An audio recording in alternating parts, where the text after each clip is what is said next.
Petras Bartkus Žadgaila.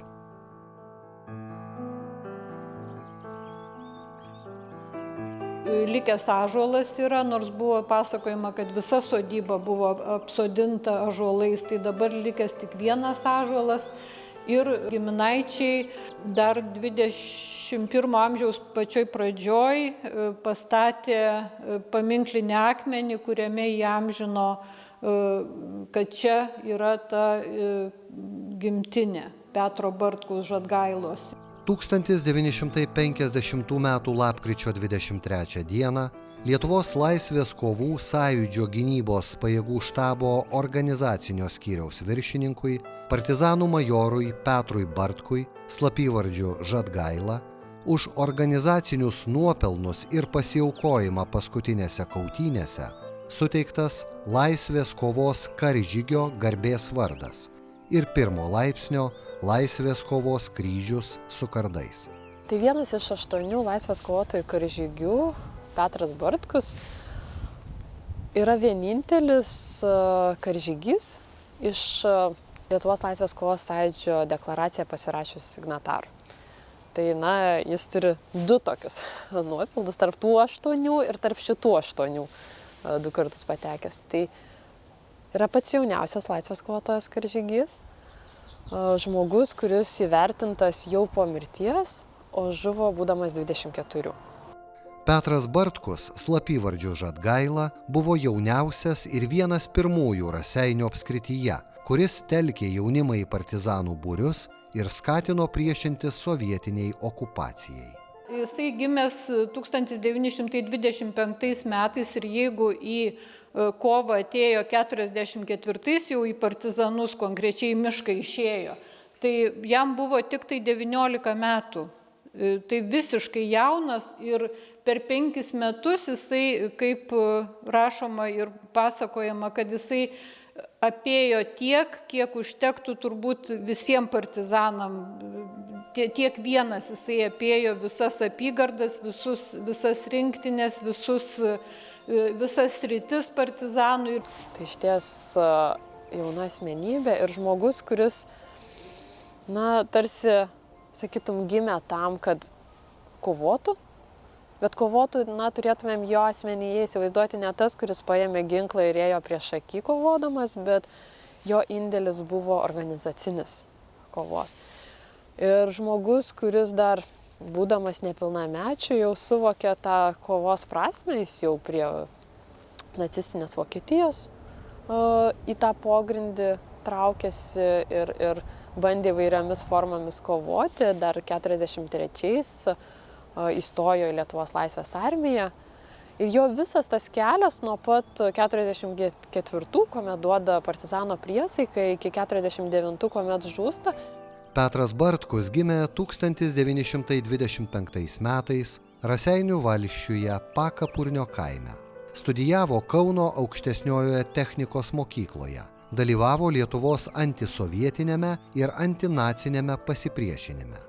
Pasakojimas tas šeimos ateina išties gražiam ūkyje, pavyzdiniam ūky gyvena su tėvais, nors tėtis 42-aisiais miršta, mama lieka, Petras Bartkus augo su dar vienu broliu ir seserim, vienas brolis mirė anksti dar. Tai žinoma, kad jo vienas iš senelių buvo nepriklausomybės kovų dalyvis. Čia vėliau atnešė mums nuotrauką, kurioje Petras dar moksleivis, gimnazistas ir sesuo ir brolis Antanas. Petras Bartkus buvo iš 4 vaikų, tai vienas brolis buvo miręs, tai jie užaugo 3. Ir likimas, tai be abejo, tėtis buvo miręs ir likusi mama, kuri nebegalėjo, kai Petras išėjo į partizanus, mama nebegalėjo likti savo namuose, sodyboje ir nuolat slapstėsi pas giminaičius, vis keliavo ir neturėjo tų savo namų, o sesuo Genutė ir brolis Antanas patyrė tremtinių dalį ir jų šeimos taip pat.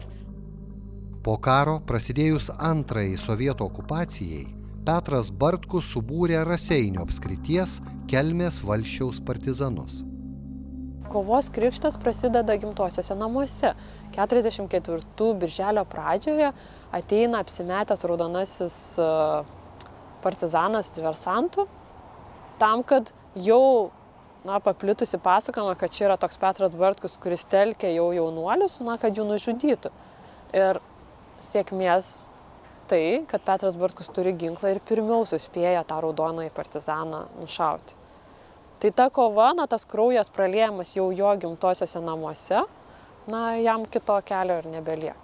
Jis jau eina tikrai kovoti, jau slapsytis. Šeima dėl to tikrai nukenčia, tiek brolis, tiek sesuo yra areštuojami, išvežami į lagerius, mama nuo 47 iki 53 privalo slapstytis, gyventi nelegaliai, iš vienų namų į kitus, tai šeimos gyvenimai yra išties sugriaunami. O kita nuotraukėlė yra irgi visiškai atsitiktinai atkeliavo, visiškai ne iš artimųjų ar giminaičių, bet joje yra Petro Bartkaus mama ir brolis, žmona brolienė ir jų vaikutis ir čia krikštynos. Ir jie buvo grįžę iš tremties ir pakrikštijo ir berods vėl išvažiavo.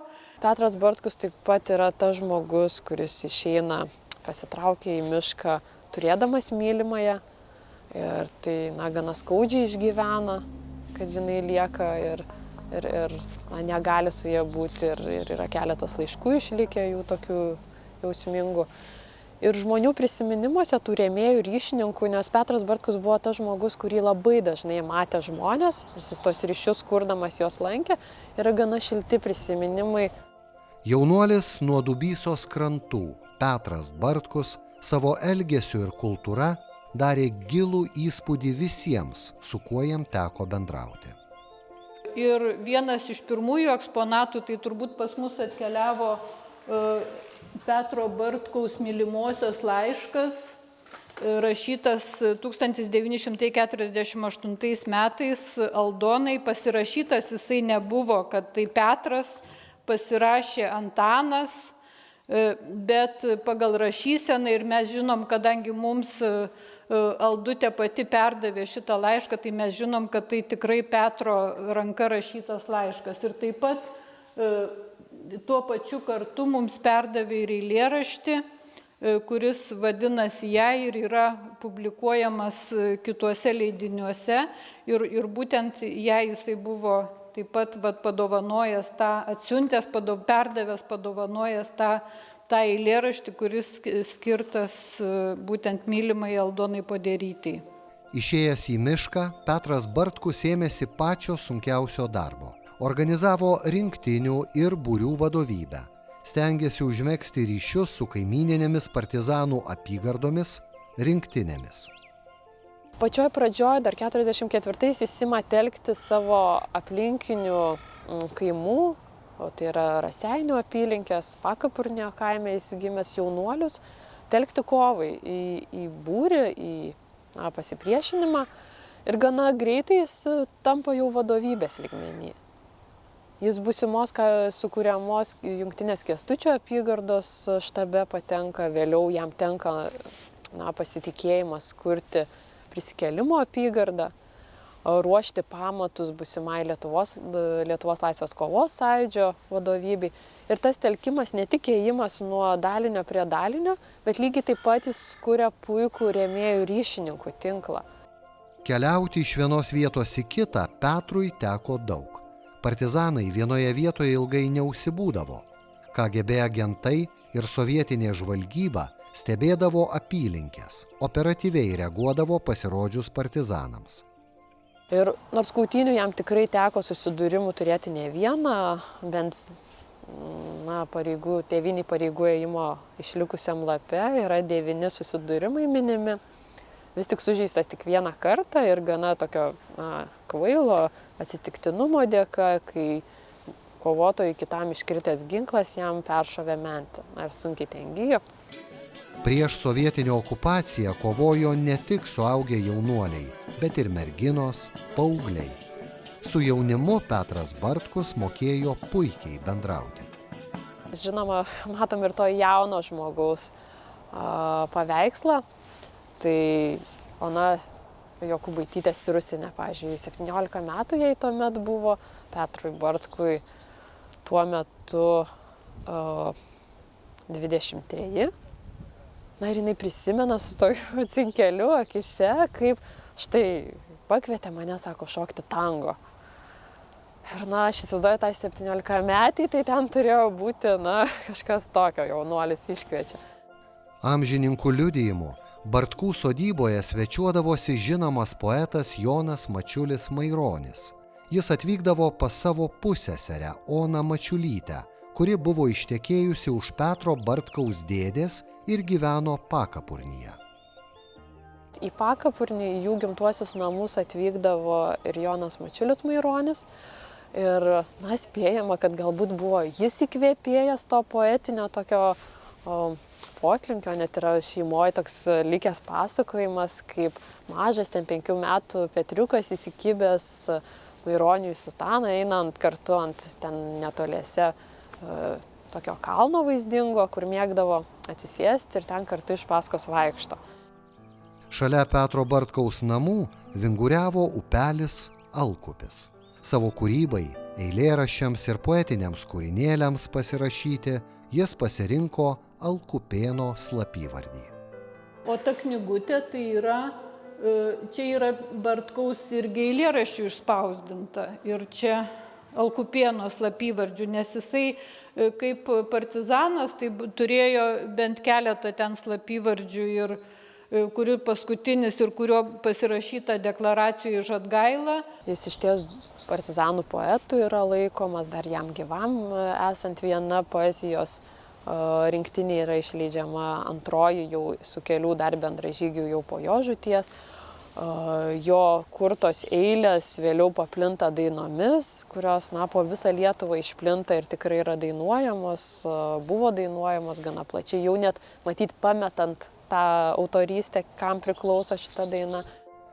Suprasdamas, kad kovos patirties neturinčių partizanų būriams labai reikalingi karybą išmanantys vadai, Petras Bartkus pakvietė prisijungti prie ginkluoto pogrindžio savo antros eilės pusbrolį, Lietuvos kariuomenės karininką Joną Žemaitį. Jonas Žemaitis ir Petras Bartkus buvo antros kartos pusbroliai, tai jų kova buvo tokia lydima nuo pirmųjų dienų. Netgi Jonas Žemaitis buvo pakviestas Petro Bartkaus įsitraukti į kovą. Jonas Žemaitis jau 1945 metų birželio mėnesį atėjo į Žebenkšties rinktinę, būtent Petro Bartkaus dėka. Tai ir Bartkus būtent buvo tas asmuo, kuris labai atitiko jo visą asmenybę, nes jisai buvo labai puikus organizatorius. Tai vat ir jisai būtent telkė tuos į miškus išėjusius Lietuvos jaunuolius, žmonės, kurie vengė tos sovietinės kariuomenės ir kurie buvo atsidavę šitą idėją apginti Lietuvos nepriklausomybę. Petro Bartkaus pagrindinis veikimo rajonas, tai jis pradeda apie Raseinius, Pakapurnio kaimas, tuomet su vadovybė veikia apie Jurbarką šiek tiek, Šiluvą, Tytuvėnai, ir vėliau jau 47 rudenį Jono Žemaičio yra paskiriamas ir išsiunčiamas link Radviliškio. Tai tada apie Radviliškį, tas toks Radviliškis Raseiniai. 1949 m. vasario mėnesį Petras Bartkus dalyvavo visos Lietuvos partizanų vadų suvažiavime, kuriame buvo paskirtas Lietuvos laisvės kovų sąjūdžio tarybos prezidiumo sekretoriumi. Kai Petras Bartkus ir kiti partizanai, jiems pavyko suorganizuoti 1949 metais vasario mėnesį partizanų vadų susitikimą Minaičiuose. Tai ir to susitikimo metu ten buvo aptarta daug įvairiausių, priimta daug rezoliucijų ir daug sprendimų ir daug reikšmingų dokumentų. Ir vienas iš tokių svarbiausių dokumentų tai yra Lietuvos laisvės kovos sąjūdžio tarybos deklaracija. Deklaracija kartu su kitais Lietuvos partizanų vadų suvažiavime priimtais dokumentais sudarė teisinį ir politinį Lietuvos ginkluotojo pasipriešinimo pagrindą. Įteisino Lietuvos laisvės kovos sąjūdį kaip visuotinio organizuoto ginkluoto pasipriešinimo sovietiniai okupacijai organizaciją, o jos taryba kaip vienintelę teisėtą valdžią okupuotos Lietuvos teritorijoje. Vasario 16 pasirašyta ir tai progai dedikuota ir čia kalbama apie Lietuvos nepriklausomos valstybės būtinybę ją atkurti ir tęstinumą tiesiog tos valstybės, tai kaip ir tos okupuotos Lietuvos vienas iš pagrindinių dokumentų. 1949 m. vasario 16 deklaraciją pasirašė 8 posėdžio dalyviai. Lietuvos laisvės kovos sąjūdžio tarybos prezidiumo pirmininkas Jonas Žemaitis Vytautas ir tarybos nariai Aleksandras Grybinas Faustas, Vytautas Gužas Kardas, Juozas Šibaila Merainis, Bronius Liesys Naktis, Leonardas Grigonis Užpalis, Adolfas Ramanauskas Vanagas ir Petras Bartkus Žadgaila. Šiaip Petras Bartkus partizanavo ilgą laiką, vadovavo apie Radviliškį veikę, tai jam buvo patikėta vykti į Pietų Lietuvą pas Adolfą Ramanauską Vanagą ir ten į jo gynybos štabą užimti organizacinio sektoriaus vadovo pareigas. Ir su ta misija, su ta užduotim jis turėjo keliauti į Pietų Lietuvą, tačiau išdavystė, kautynės ir Petras Bartkus žūsta. Žūsta kartu su kitu signataru ir dar keliais laisvės kovotojais. 1949 m. rugpjūčio 13 naktį Radviliškio rajono Užpelkių miške Petras Bartkus Žadgaila, Bronius Liesis Naktis, Vytautas Šniuolis Svajūnas ir partizanai Jonas Gedminas Girėnas bei Jonas Lušas Aitvaras žuvo nelygiose kautynėse su gausesne MVD kariuomenė.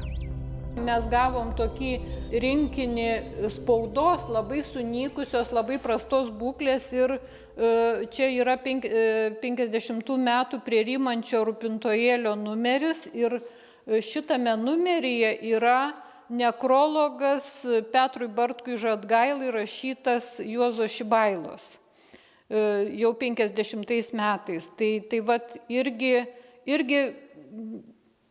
mes nežinojom, paskui bevartydami atradom šitą tokį, bet paskui radau, kad yra žinoma, nėra čia kažkoks tai unikalus dalykas, kad mes suradom, bet mums tai vis tiek labai reikšminga ir svarbu prie to rinkinio. Po mirties 1950 metais Petrui Bartkui Žadgailai buvo suteiktas laisvės kovotojo karžygio garbės vardas. Tai jo indėlis, už ką jis buvo įvertintas ir apdovanotas jau po žūties, jo kandidatūrą teikė Juozas Šibaila Merainis, tai ir buvo akcentuojama ta centralizacija, ką jis padarė siekdamas suvienyti, stengdamasis, ką įnešė į tą būsimą Lietuvos laisvės kovos sąjūdį ir pasiaukojanti žūtis. tą vienijimo darbą atliko didžiulį. Ir per tuos 5 metus, kuriuos jisai buvo partizanu iki savo žūties, o žuvo jisai kautynėse 1949 rugpjūčio 13 dieną Užpelkių miške. Juozas Šibaila rašydamas jau teikimą, kad karžygio vardu būtų apdovanotas, tą ir pabrėžė, kad savo pavyzdžių rodydamas jis stojo ginti, kad kiti galėtų atsitraukti. Atsitraukti net eiliniai kovotojai. Bartkus gimęs gegužės 30 dieną ir šiemet būtent minimos jo 100-osios gimimo metinės ir Raseinius muziejus, Raseinių krašto istorijos muziejus su savivaldybė parodė iniciatyvą minėti jo šį jubiliejų. Manau, kad mes galim taip pat prisidėti prie to puoselėjimo, saugojimo, žinios skleidimo, o kad žinios būtent apie Petrą Bartkų, apie jį turbūt per mažai tokio rango, tokios organizacinių gebėjimų ir tiek nuveikusiam žmogui, to žinomumo yra per mažai. Jeigu šiaip žiūrėtumėm Petro Bartkaus įamžinimą, tai mes turim jo vardu pavadintą gatvę Panevėžyje, kuri, tarsi kaip ir su Bartkaus gyvenimu nesisieja niekaip, bet yra įamžinta. Ir vis tik manyčiau, kad žmogus, kuris yra ir laisvės kovotojas, karžygys, ir yra Lietuvos laisvės kovos signataras, jo asmenybė yra per mažai žinoma, per mažai įvertinta, per mažai pažinta. Ir čia kalba eina ne apie paminklų ar ten atminimo lentelių skaičių. Ne apie tai eina kalba. Eina, kad mes turim vadus, keletą vadų ir tie, kurie irgi galėtų būti, turėtų būti atsimenami, bent jau kartais minimi, tai tarsi praslysta ir čia šiuo atveju Bartkaus asmenybę tikrai norėtųsi kur kas dažniau akcentuoti, ypač jaunimui, nes mes kalbam būtent apie tą jauną žmogų. Apie štai, žmogus, kuris savo 5 metus laisvės kovos, nuo 19 iki 24, atiduoda kovai.